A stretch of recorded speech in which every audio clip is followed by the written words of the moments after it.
بھائیوں اور دوستوں اور عزیز ساتھیوں، آپسی الفت و محبت اور اتحاد و اتفاق یہ بہت اہم ہے، اور اس کی اہمیت پر گفتگو کرنے کی بالکل ضرورت نہیں۔ یہ کتنا اہم ہے کسی سے مخفی نہیں ہے، سب جانتے ہیں۔ میں آپ کو ایک جھلک پیش کرنا چاہتا ہوں۔ نبی پاک صلی اللہ علیہ وسلم کے ہجرت سے پہلے مدینہ کے اندر دو گروہ تھا، اوس اور خزرج۔ ان دونوں کی آپس میں لڑائی صدیوں چلی ہے، اور اگر آپ تاریخ عرب کا مطالعہ کریں تو آپ کو اندازہ ہوگا کہ مار پیٹ، لڑائی جھگڑا، قتل و غارت گری، خونریزی ان کی گھٹی میں تھی۔ یوں کہہ لیں کہ ان کی فطرت ثانیہ تھی۔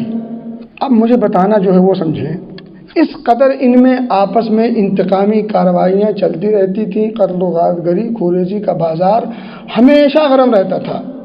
اس ماحول میں کچھ لوگ تھے، اچھے لوگ، جنہیں یہ ماحول اچھا نہیں لگتا تھا، بھاتا نہیں تھا، چاہتے تھے کہ یہ ماحول ختم ہو، امن و شانتی کا گہوارہ یہ زمین بنے، یہ فضا بنے، مگر وہ چاہت کے باوجود اس بری فضا کو اچھی فضا میں تبدیل کرنے کی طاقت نہیں پاتے تھے۔ اللہ کا کرنا ہوا کہ اللہ رب العزت نے نبی پاک صلی اللہ علیہ وسلم کو مدینہ بھیج دیا۔ آپ جب پہنچے ہیں تو آپ نے بہت ساری کارروائیاں کی ہیں۔ انہی کارروائیوں میں سے، انہی اچھوتے کاموں میں سے ایک کام ان دونوں کی، اوس و خزرج کی جو دیرینہ لڑائی تھی، اس کو ختم کر کے انہیں آپس میں دوست بنا دیا۔ جو ایک دوسرے کے جان کے دشمن تھے، وہ اب ایک دوسرے کے تحفظ کی ذمہ داری ادا کرنے لگے، ایک دوسرے کے کام آنے لگے، پیار و محبت کی فضا قائم ہو گئی۔ اب ذرا یہاں میں رک کر کے ایک آیت کریمہ کا مفہوم آپ کے سامنے رکھتا ہوں۔ سورہ انفال میں لو انفقت ما فی الارض جمیعا ما الفت بین قلوبہم ولکن اللہ الف بینہم۔ ذرا مفہوم سمجھیں، اور بہت سارے عقیدے کے بھی پیچیدہ مسائل کھل جائیں گے۔ اللہ نے کہا اس آیت کریمہ میں، وہی وہ ذات ہے جس نے ان کے دلوں کے اندر آپسی الفت و محبت پیدا کی ہے۔ دلوں کے اندر کارروائی کرنا اور اس کے اثر ڈالنا اللہ رب العزت کے علاوہ کسی اور کا خاصہ نہیں ہو سکتا۔ نبی محترم صلی اللہ علیہ وسلم کو خطاب کر کے اللہ کہہ رہا ہے، لو انفقت ما فی الارض جمیعا ما الفت بین قلوبہم۔ اگر آپ پوری زمین بھر تو سب کچھ خرچ کر کے یہ ملکہ، یہ خوبی اگر پیدا کرنا چاہتے ان کے دلوں کے اندر، ما الفت بین قلوبہم، تو آپ ان کے دلوں کے اندر وہ خوبی پیدا نہیں کر سکتے۔ آگے اللہ پھر کہہ رہا ہے ولکن اللہ الف بینہم، بلکہ حقیقت یہ ہے کہ اللہ نے ان کے دلوں میں یہ الفت و محبت اور آپسی بھائی چارہ پیدا کیا ہے۔ انہ عزیز حکیم، وہ غلبے والا ہے، حکمت والا ہے۔ میرے بھائیو دوستو، اسی چیز کو اللہ رب العزت نے سورہ آل عمران میں بیان فرمایا۔ اچھا آپ دیکھیں، اللہ رب کے رسول صلی اللہ علیہ وسلم کے ساتھ یہاں بھی احسان تذکرہ ہے۔ اللہ جو یہاں بیان کر رہا ہے کہ ان کے دلوں میں جو الفت و محبت میں نے پیدا کر دی، جو آپ زمین بھر کر کے خرچ کر کے اگر کرنا چاہتے تو یہ آپ کے بس سے باہر تھا۔ اس کا ایک فائدہ تو یہ ہوا کہ ان کا تعاون اور ان کا دست بازو اور اسی طرح سے ان کی جانثاری آپ کے لیے معاون ہو گئی، اور ان کا آپس میں ملنا، ان کی آپس کی لڑائی ختم ہو گئی۔ تو اللہ نے اپنے احسان کو جتایا ہے، نبی پاک صلی اللہ علیہ وسلم پر بھی احسان جتایا، تو بتایا کہ آپ کا بھی اس میں فائدہ، اور ان کی جن کے دلوں میں یہ آپسی الفت و محبت پیدا کی گئی ہے، ان کا بھی آپس میں فائدہ ہے۔ ان دونوں کو احسان جتایا جا رہا ہے۔ اب ذرا اسی کو سورہ آل عمران کی آیت کے پس منظر میں ذرا سمجھنے کی کوشش کریں۔ اللہ نے فرمایا کہ وَاذْكُرُوا نِعْمَةَ اللَّهِ عَلَيْكُمْ إِذْ كُنْتُمْ أَعْدَاءً، یاد کرو اللہ کی اس نعمت کو جب تم آپس میں ایک دوسرے کے دشمن تھے، جانی دشمن تھے، ایک دوسرے کے خون کے پیاسے تھے، فَأَلَّفَ بَيْنَ قُلُوبِكُمْ، تو اس نے تمہارے دلوں کے اندر الفت و محبت پیدا کر دی، دلوں کے اندر نرمی پیدا کر دی، ایک دوسرے کے درد کو سمجھنے کا احساس پیدا کر دیا۔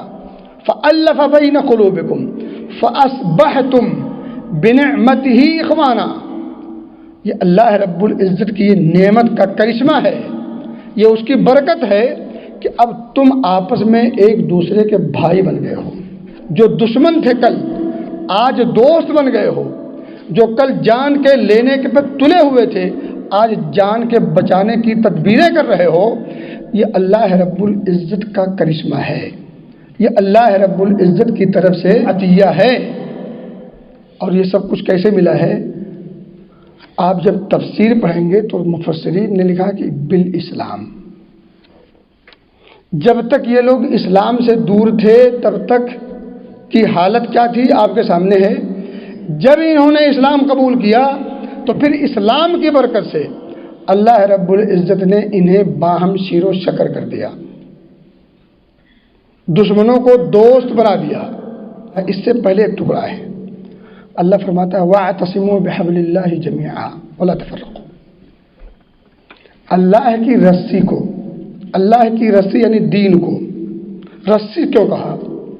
کیونکہ یہ جو آپس میں جو لوگ دین کے ماننے والے ہوتے ہیں وہ اسی دین کی وجہ سے آپس میں جڑ جاتے ہیں۔ ہم کہتے ہیں ہم اسلامی بھائی ہیں، ہم دینی بھائی ہیں، تو یہ دین اور یہ اسلام ایک دوسرے کو جوڑتا ہے، اور رسی کا کام کیا ہے؟ جوڑنا، باندھنا۔ تو وَاعْتَصِمُوا بِحَبْلِ اللَّهِ، اور اعتصام میں ہوتا ہے مضبوطی سے پکڑنا، اس حد تک پکڑ لے کہ چھوٹے کا چانس نہ ہو۔ عَضُّوا عَلَيْهَا بِالنَّوَاجِذِ، جو داڑھ کے جو دانت ہوتے ہیں وہاں سے پکڑنے تذکرہ کیا گیا ہے، یعنی اس کو اتنی مضبوطی سے پکڑ لیا جائے کہ اگر لوگ چھڑانے پر آ جائیں دانت ٹوٹ جائے مگر رسی نہ چھوٹے۔ میرے بھائیو دوستو، اللہ نے کیا کہا؟ وَاعْتَصِمُوا بِحَبْلِ اللَّهِ جَمِيعًا، مل کے سب کو پکڑنا ہے، جمیعاً کہا، سب کو، ہر اس شخص کو جو کلمہ لا الہ الا اللہ محمد الرسول اللہ کا اقراری ہے، سب مخاطب ہے، سب کو یہ حکم ہے۔ اور یاد رکھیں آگے جو جملہ ہے اور واضح کرتا ہے اس معاملے کو، اور معاملے کی سنگینی کو بھی واضح کرتا ہے۔ وَلَا تَفَرَّقُوا، آپس میں تفرقہ، گروہ بندی، جماعت در جماعت، ایسا کھیل نہیں کھیلنا، اس کے نقصان میں نہیں جاتا۔ میں آپ کو نقطہ بتانا چاہ رہا ہوں، سمجھے نا۔ اوس و خزرج مختلف تھے، ایک دوسرے کے جانی دشمن تھے، اسلام قبول کیا تو باہم دوست اور بھائی بن گئے۔ آپس میں بھائی اور دوست کب بنے؟ جب اسلام قبول کیا۔ وہ اسلام کی وجہ سے ایک دوسرے سے ملے تھے، اور ہم اسلام کے نام پر ایک دوسرے سے الگ ہیں۔ یہ المیہ ہے، ذرا سمجھنے کو، اگر یہ جملہ سمجھ گئے بس کافی آج کی تقریر خلاصہ۔ وہ اسلام کی وجہ سے، اسلام کو ماننے کی وجہ سے، اللہ اس کے رسول پر ایمان لانے کی وجہ سے، اس کی برکت سے مختلف تھے، جدا تھے، ایک دوسرے کے جان کے دشمن تھے، مل گئے، متحد ہو گئے، آپس میں پیار و محبت کا سما بچ گیا۔ پہلے برا ماحول تھا، اب اچھا ماحول ہو گیا، ماحول سازگار ہو گیا، پہلے ناساز تھا۔ کس وجہ سے؟ اسلام کی وجہ سے، اللہ اس کے رسول کو ماننے کی وجہ سے، اسلام کی برکت، اللہ اس کے رسول پر ایمان لانے کی برکت نے ان کو دشمنی سے دوستی میں بدل دیا گیا۔ ہم اللہ اس کے رسول پر ایمان لانے کا دم بھی بھرتے ہیں، اس کا اقرار و اعتراف بھی کرتے ہیں، اس کے ڈھڈورے بھی پیٹتے ہیں، لیکن اس کے باوجود ہم دور سے دور ہوتے چلے گئے۔ سبب کیا ہے؟ یہ ذرا سمجھنے کی کوشش کریں۔ ایک جملہ تو آپ نے سمجھا دیا آپ کو، ذرا دوسرا جملہ سمجھنے کی کوشش کریں۔ مرکز اطاعت اور مرکز عقیدت، یہ جو دو چیز ہے نا، اطاعت کا مرکز اور عقیدت کا مرکز، جب اس میں اختلاف ہوگا تو پھر امت بٹے گی۔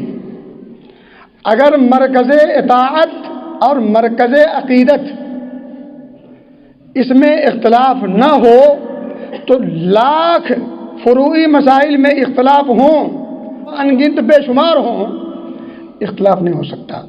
نبی اکرم صلی اللہ علیہ وسلم کے موجودگی میں بھی اور آپ کی وفات کے بعد بھی صحابہ کرام رضوان اللہ علیہم اجمعین کے مابین اختلاف ہوتے تھے مسائل میں، لیکن اس کے باوجود ان میں تفرقہ نہیں تھا۔ کیوں نہیں تھا؟ مرکز اطاعت اور مرکز عقیدت ایک تھی۔ اللہ اس کے رسول کے علاوہ کوئی اور ہستی ان کے سامنے مرکز عقیدت کی حیثیت نہیں رکھتی تھی، اور اطاعت رب کی، نبی اکرم صلی اللہ علیہ وسلم کی سنت کے مطابق کرنے کے علاوہ ان کے یہاں کوئی اور مرکز نہیں تھا۔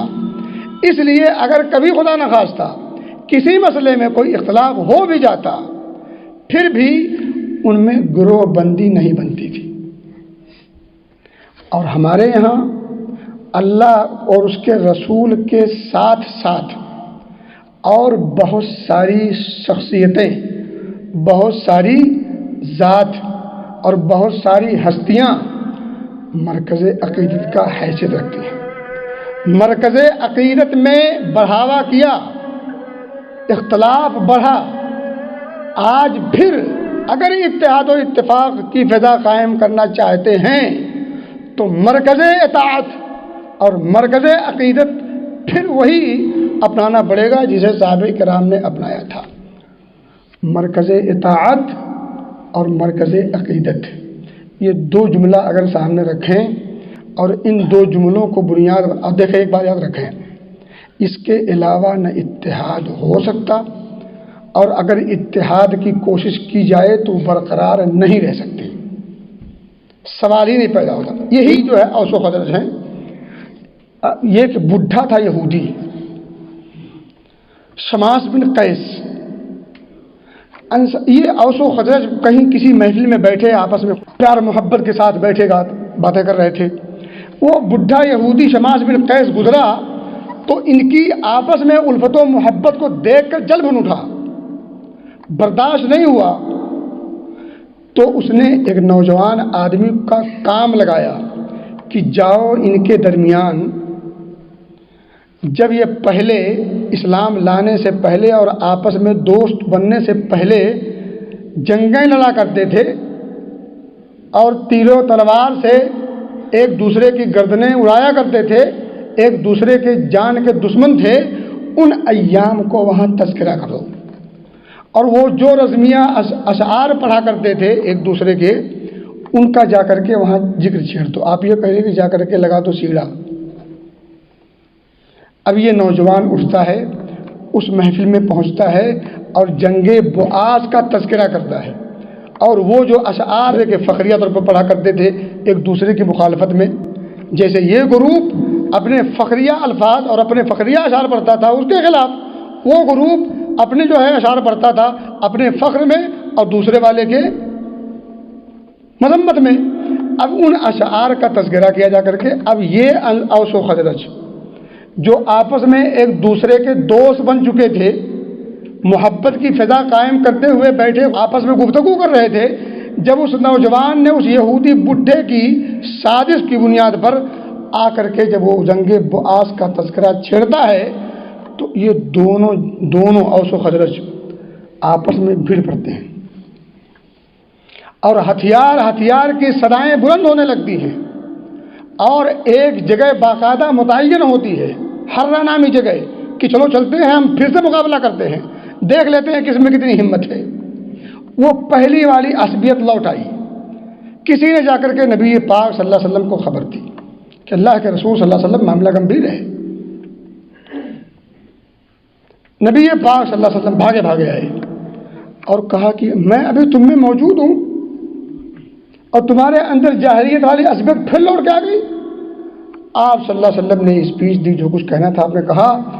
پھر وہ آپس میں ملے اور ایک دوسرے سے باہم گلے ملتے ہوئے رونے لگے کہ دیکھو ہم ان کے چکروں میں، شیطانوں کی چالوں میں آ گئے۔ پھر بھائی دوستو، کہنے کی بات یہ ہے کہ اتحاد و اتفاق جب بھی قائم تھا، جب بھی قائم ہوگا، وہ مرکز اطاعت اللہ اس کے رسول، اور مرکز عقیدت اللہ اس کے رسول۔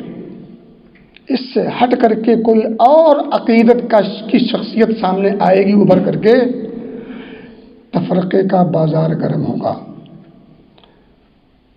اتحاد پارا پارا ہوگا، گروہ بندی کی راہیں ہموار ہوں گی، جس کا نتیجہ آپ کے سامنے ہے، اور آپ اور ہم سب اسے جوجھ رہے ہیں، اور اس سے بچ نکلنے کی کوئی سبیل نہیں سوائے اس کے کہ واعتصموا بحبل اللہ جمیعا ولا تفرقوا۔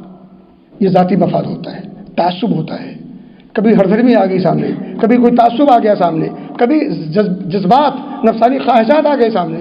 اس کے علاوہ اللہ نے کیا فرمایا؟ وَلَا تَكُونُوا كَالَّذِينَ تَفَرَّقُوا وَاخْتَلَفُوا مِن بَعْدِ مَا جَاءَهُمُ الْبَيِّنَاتُ۔ کوئی بھی قوم، کوئی بھی جماعت، کوئی بھی گروہ اس لیے نہیں گمراہ ہوتا کہ اس کے پاس دلائل نہیں ہوتے۔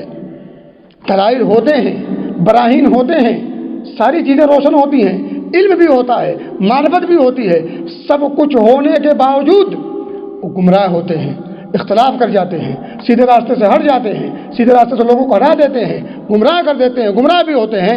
یہ اتباع نفس، خواہشات نفسانی کی غلامی، اور اسی طرح سے ہردھرمی اور ضد اور تعصب، یہ اس کی بے برکتی ہے، اور اس کا گھناؤنا، اس کے گھناؤنے پن کی وجہ سے ایک انسان خود بھی گمراہ ہوتا ہے، دوسروں کو گمراہ کر دیتا ہے۔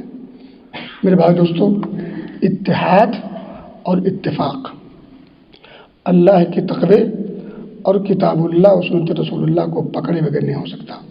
اللہ رب العزت کی عبادت، رسول اکرم صلی اللہ علیہ وسلم کی اطاعت، اس دو کے علاوہ کسی تیسرے اور پلیٹ فارم پر پوری دنیا لاکھ جان توڑ کوشش کر لے، اتحاد اور اتفاق کی اللہ کی قسم ہے اتحاد نہیں قائم ہو سکتا۔ اور پھر اتحاد جب قائم ہوگا، اللہ اس کے رسول کی تعلیمات پر ہی ہوگا۔ اس سے ہٹ کر شخصیت پرستی اور ادھر ادھر کی باتوں میں آنا، اور پھر ان تمام چیزوں کو بنیاد بنا کر کے آپ اتحاد و اتفاق کے لیے کام کریں، تحریک اور تنظیم بنائیں، یہ سب پھسپھسی چیزیں ہیں۔ یہ ریت پر اپنی عمارت کو کھڑا کرنا ہے۔ میرے بھائی دوستو، اتحاد و اتفاق ضروری ہے، اس کے بغیر اس امت کا بیڑا پار نہیں ہو سکتا۔ اچھا، میں کہہ رہا تھا کہ علماء کا بڑا اہم کردار ہے اس تفرقہ میں۔ ایک کردار یہ بھی ہے کہ اتحاد و اتفاق کے بجائے تفرقہ ہی کو وہ رحمت کہتے ہیں۔ موضوع من گھڑت روایت کو سامنے رکھ کر کہتے ہیں خلاف امت رحمت۔ نبی اکرم صلی اللہ علیہ وسلم کی وہ حدیث آپ نے سنی ہوگی کہ میری امت 73 فرقوں میں بٹ جائے گی جنت میں کون سی؟ صرف ایک جماعت۔ اگر یہ اختلاف رحمت ہوتا تو پھر 73 میں سے 72 کیوں جہنم میں جا رہی؟